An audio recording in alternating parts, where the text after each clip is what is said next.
let's talk about hyperparathyroidism. This word means too much of or excess of, and parathyroid is the gland behind our thyroid.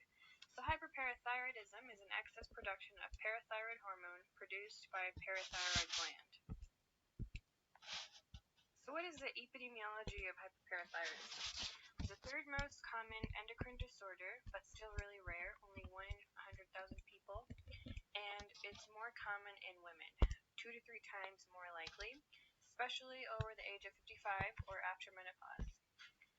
Anatomically, 4 small parathyroid glands are attached to the posterior portion of the thyroid gland.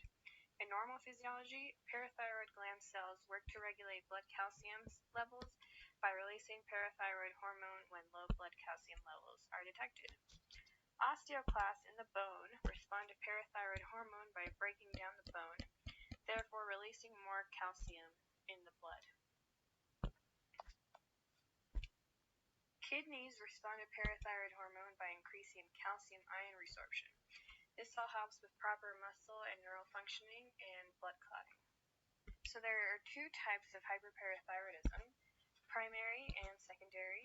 In primary, a tumor or genes can be the cause, though rarely people inherit a gene that affects function of the parathyroid gland and parathyroid hormone.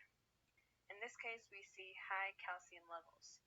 Because of the constant remodeling of bone, people with hyperparathyroidism experience bone pain and are more prone to fractures. Because we also use calcium in our central nervous system and throughout our body, other clinical manifestations may include poor concentration, fatigue, depression, kidney stones, muscle weakness, neuropathies, and constipation.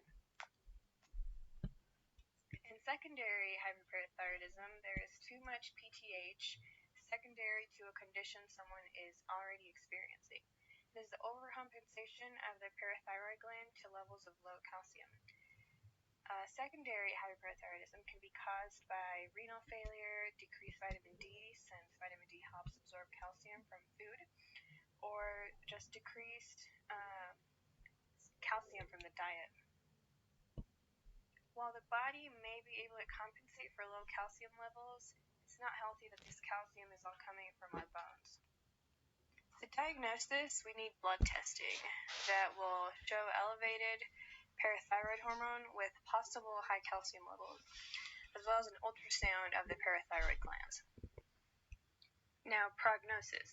If someone has a tumor, then it must be surgically removed, and we can reduce elevated serum calcium levels through the use of diuretics, calcitonin, which inhibits bone breakdown, and bisphosphates that inhibit osteoclasts. We can also increase water intake to prevent kidney stones. For secondary hyperparathyroidism, we can recommend calcium and vitamin D.